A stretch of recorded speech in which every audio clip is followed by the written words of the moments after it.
Welcome to People Potential with Amanda. Thank you for listening in today.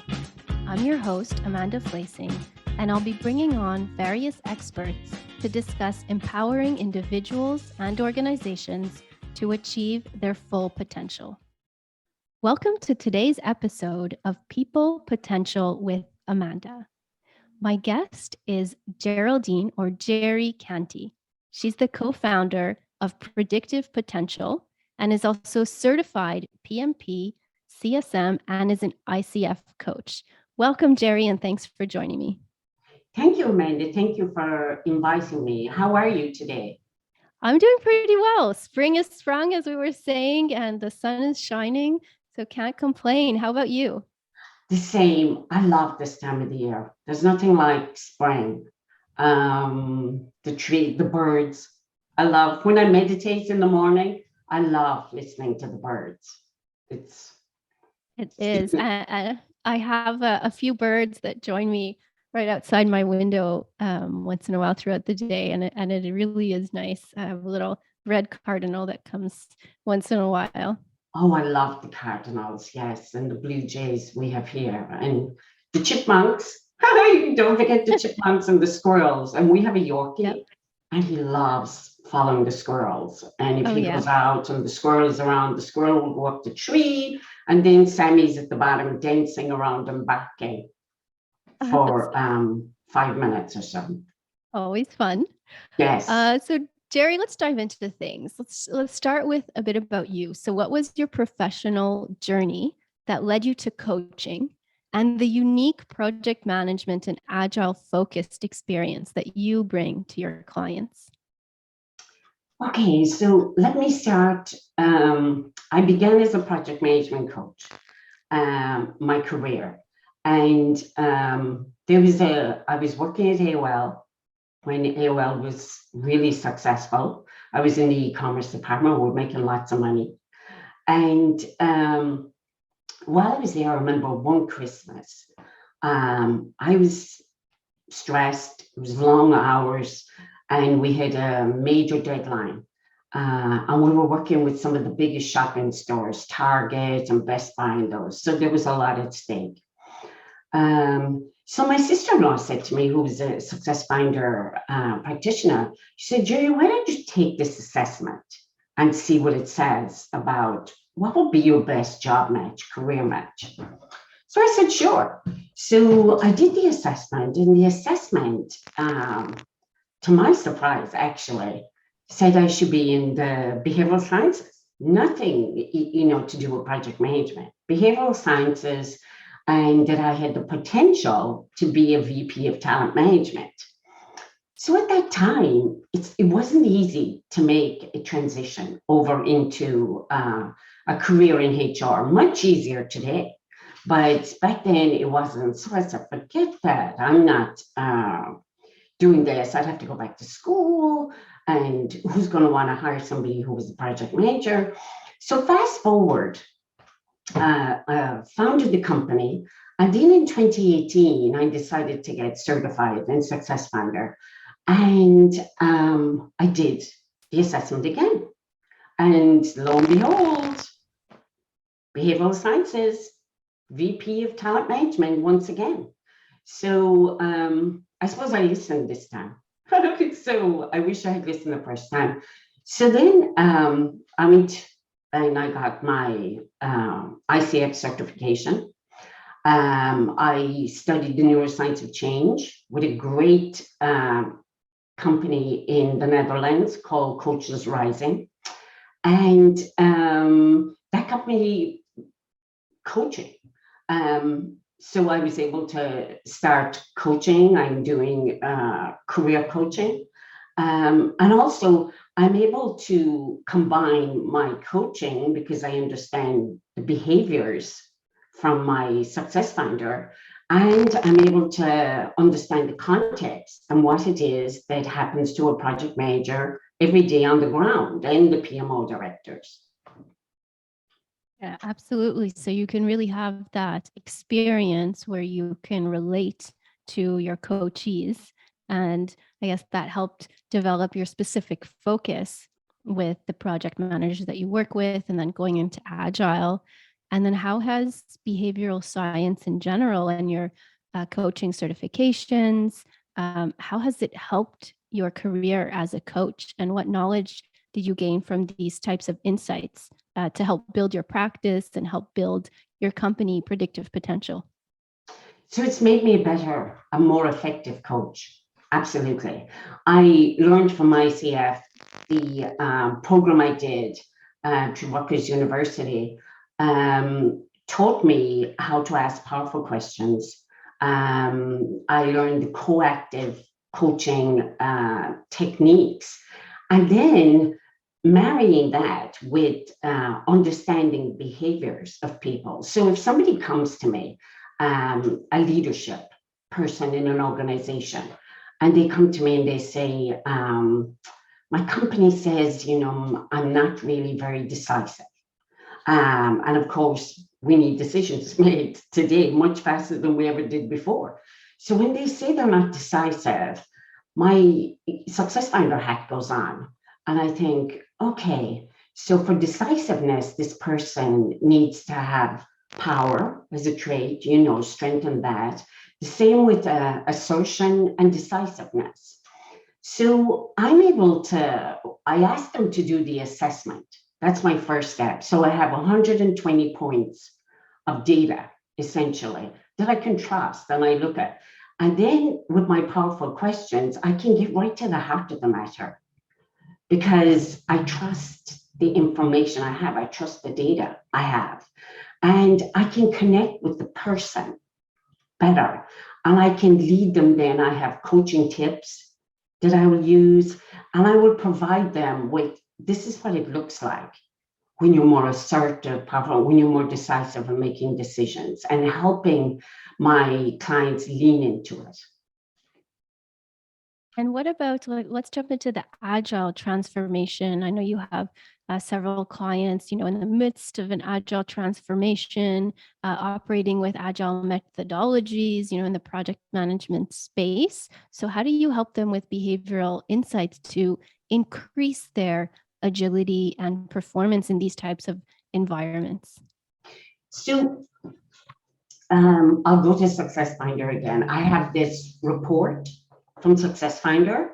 They've done the research, which is great, on what somebody that has high agility, essentially, and they've identified the traits and the competencies that are important for agility. So when I work with clients and they have a team that is stuck and they're not be able to respond to something that's happening in the market, say there's a change in the market, they have to develop a new product, they're being disrupted by a competitor. So I'm working with the Agile department and technology department in the company, and I'm getting the team to do the assessment. And from that, I'm learning, okay, is it the Scrum Master that's struggling with being agile, or is it the product manager that's struggling with being agile?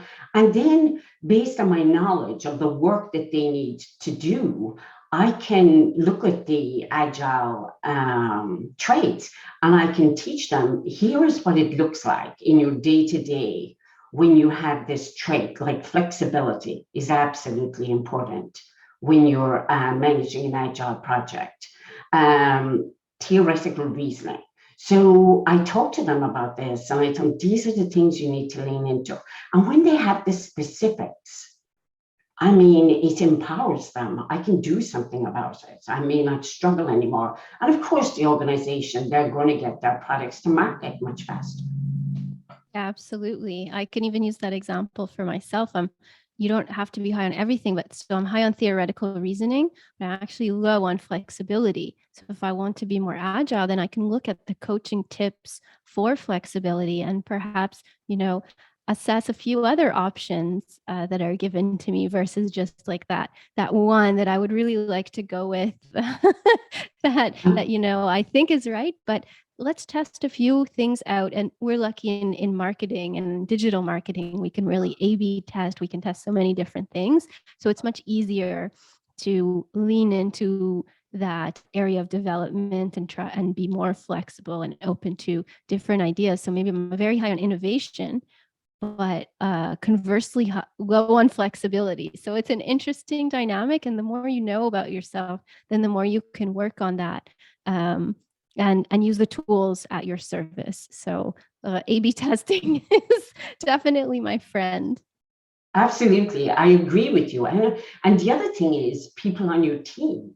Maybe you lean on somebody on your team who's much more flexible and you say, okay, I'm doing analysis to paralysis, here with my A/B testing, I keep doing it. So when should we go for it? Exactly. The team dynamics, knowing your team, who has specific strength and who you can lean on for things, has been a game changer for us as well. So those insights like are put into practice in the day-to-day. So Jerry, you're co-founder of Predictive Potential. Can you tell us a little bit more about what you do at Predictive Potential? Who else is on your team? What type of clients? Now we know that it's a lot of clients in Agile and project management. But tell us a little bit more about Predictive Potential. Okay, so we founded Predictive. I'll tell you my why in the world. My why in the world is to improve people's work lives. That's my why in the world. And I think if people are in a situation where they can perform at their best and bring their best selves to work. So starting with individuals, we work with individuals and help them figure out, what was the right career for me. If you're stuck, I meet so many people that are stuck. This just doesn't feel right. There's something else out there. So that's what we start with and figure out, are you in the right career? And then from there, when they're matched up with the right career, we then work on, okay, so here are some strengths you need to lean into more for that career. Here are some gaps you need to work with. The next, we work with teams, and I love working with teams. I manage teams as a PR project. That was the best part. So we work with teams. We use a success finder research, and we use the data in aggregate, and we use a team performance model. So we have a unique approach to improving performance of teams. We can see where the gaps are in teaming, essentially. Why is this team not teaming? Is there an amplification of, do we have a bunch of critical thinkers here? And do we have a group of Bill's consensus and they're not moving forward? We're always agreeing on everything. So how do we move forward? So, and then lastly, the organization. So if you're improving the ability and how would you say, the actual performance of the individual, because now they're aligned with who they really are, is aligned with their work. And they can do the work that makes them happy and satisfied. And then as a team, your team is going to be humming if they have the right distribution of competencies based on what their mandate is. And overall for the organization, these teams are going to be focused on delivering outcomes, and delivering what the organization needs. From a revenue perspective, you can have people that are on your team, if you're delivering a new product, they're going to be focused on profitability. Are we putting it profitable? So that, and when you see these teams being successful, I mean, there's nothing like it. Or the individual, when the individual finds the right career, it's like they've been lost in a desert or something, and all of a sudden they have found water, and this is going to give me life. Yeah, that sounds like one of the most rewarding things as a coach, to be able to see that difference that you helped make and see that individual flourish and really, we're on people potential today, and I certainly really believe in helping people achieve their full potential. And then, very similarly, your company is called Predictive Potential. So it's all about the potential and continuously working towards your full potential and that right fit in career, with your natural skills. But so, like, really being able to truly understand someone requires the coach to dig deep sometimes. And then some days, I think of course, there's progress in sessions, and then others it might feel like coaches can be stuck or like more difficult sessions. So, how would your understanding of neuroscience and your practice there, how has it made you become a better point of guidance for your coaching clients? And, what kind of tools have you been able to use? And in moments where you found that there's the little where you're a bit stuck or you're at a plateau in the development, like what do you do at that time? You're in a session, things have been progressing nicely, but then they come to this next session and you feel things are stuck. How do you get out of that? So I use a few tools to do that. Like I spoke about earlier, I did this great program with Coaches Rising, the Dutch company, and there were so many thought leaders on there, Dr. Dan Siegel and Richard Biatzis, Amanda Blake. So from them, I've learned techniques that help me with getting people unstuck. So people can get stuck when they're in a negative place, negative thinking. Their creative thinking is no longer, they can't really tap into that. And when they're under stress. So one of the things that Dr. Biatis talks about is positive emotional attractors. So what I do is I say to the person, okay, so let's talk about who do you want to be in 10 years from now? What's the best life and career for you in 10 years? Where do you want to be? And I actually see the people smile. Before that, they've been in a place like, and all of a sudden there's this smile and it lights up. I've seen candidates do that when they're thinking about the future because it's about possibilities. You take them out of that stress place, which is in the sympathetic nervous system, and you're taking them to some place which is the parasympathetic nervous system, where they're calm and they're feeling empowered. So there's so many, and I've learned so much. There's also an example of really how our body physiologically responds to stress.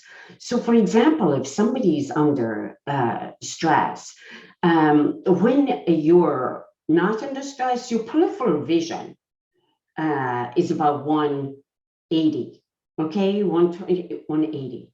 Yeah. But then when you're under stress, it goes down to it goes down to 30. So can you imagine? 30. I mean, yes, because you're in flight or fight mode, essentially. Executive thinking goes out the window. So you're just all about surviving. So I've learned so much. The other thing I notice in some of my clients, I've seen my clients, they come and their shoulders are hanging, and they're taking deep breaths when you ask them questions. And because we embody our stress and our, emotions are contagious. So when I see that in somebody, I've said things like, how does that weight on your shoulders feel? And I've seen people become emotional, because they recognize, they feel it in their body that this is hanging over me. The neuroscience, I married the neuroscience, I married Success Finder. I'm constantly reading. I have a couple of books here. Yeah, let's share your top books. Yes, Your Body is Your Brain by Amanda Blake. It's about somatic intelligence. And she did most of the lectures actually in the program I was in, but it's just magnificent in how you can understand how your brain works and the connection to your body. Another great book I found was Dr. Richard Beatis has a book with two other colleagues, Melvin Smith and Ellen Venice, helping people change, coaching with compassion for lifelong learning and growth. And this was a great book. This is where I learned about the vision, and what it takes. And there's some great stories in here also. Another book I should have spoke about this earlier, was coaching. Peter Hawkins, he's a British coach with leadership team coaching. It's, another great resource for people that are doing team coaching, because team coaching today is exploding. We know this in organizations. It takes a team to do things now because the environment is so complex. Business is so complex. An individual can't do it on their own. So learning, what it takes to team and become interdependent is so important. You know yourself from your team how important it is. Absolutely. Within our teams, and then teams like, let's say, the executive team, where you're coming from different departments coming together to collaborate. How can you build that strongest team? So there are so many different types of teams in an organization, and if you really understand each other well and get that flow and learn, what are each person's strengths, who can you lean on for specific things, it makes a huge difference. And understanding each other. So when we do that exercise of sharing our competencies, like the top ones and the lower ones, it really helps with the team dynamics and creating this language that we all share, and where you really understand each other. So that's been a really fun exercise. And thanks for sharing those books. We will link them in the show notes as resources. So I'm also an avid reader and learner. Learning is high on my trait, so I will add them to my next books to read. So Jerry, let's finish up with my signature question, and this is really to help others with your tips, or how have you been able to unleash your own potential? What has helped you unlock your potential personally, professionally? Your top, let's say, 3 tips. Okay, so the first thing is accepting who you are. And Success Finder, I'm mentioning this again, but when I saw and did the assessment and I saw who I really was, accepting these, Jerry, are your strengths you need to lean into and use them every day. These are your blind spots. You're going to need to work on them. Some of them are key to what you do. So that was the first step. I also meditate, which it's wonderful. It gives me unbelievable energy when I meditate. And then the other thing is reading, like I just spoke about. I'm a curious person. And anything that's readable, if it comes in front of Jerry, I'll pick it up and sit down and get into my own world. I love that. And listening to podcasts. There's a great podcast out of, it comes out of Ireland. It's called The Innovation Show. And Aidan, the speaker, he was a former rugby player, and he just invites all these thought leaders. And I'm always buying their books then, because I learned so much from them. And here's another one, my last book, Hyper Learning by Edward Hess, How to Adapt the Speed of Change. And if you look in this book, you'll see all I have underlined. I have underlined so much of this, and it talks about behaviors, the importance of behaviors. And one last thing I wanted to mention, my partners at Predictive Potential, I forgot to mention early. So Jermaine Watts, is my partner, wonderful partner, great thinker, phenomenal at giving great readouts of success factor and understanding it and the people. And then recently, we have a new partner that joined us, and it's Hatem Corey, who's also a success finder. And he's, I should say, Dr. Hatem Corey, an organizational psychologist. And Hatem is wonderful, and he brings another perspective to the company. And he loves working with individuals. Now he's starting to work with me with teams. So it builds a rich offering in different perspectives. And we've all worked all over the world. We have the global understanding, and we have the understanding of many different industries that we've worked in. So exciting future for Predictive Potential. Very exciting. We'll be sure to link their profiles in the show notes as well, and link the books and your tips. So, Jerry, thank you so much for taking the time to chat with me today. I really appreciate it. It was a pleasure. It was a pleasure, and thank you for inviting me. And I hope you have a great weekend. Same to you. Thanks for joining us on People Potential with Amanda.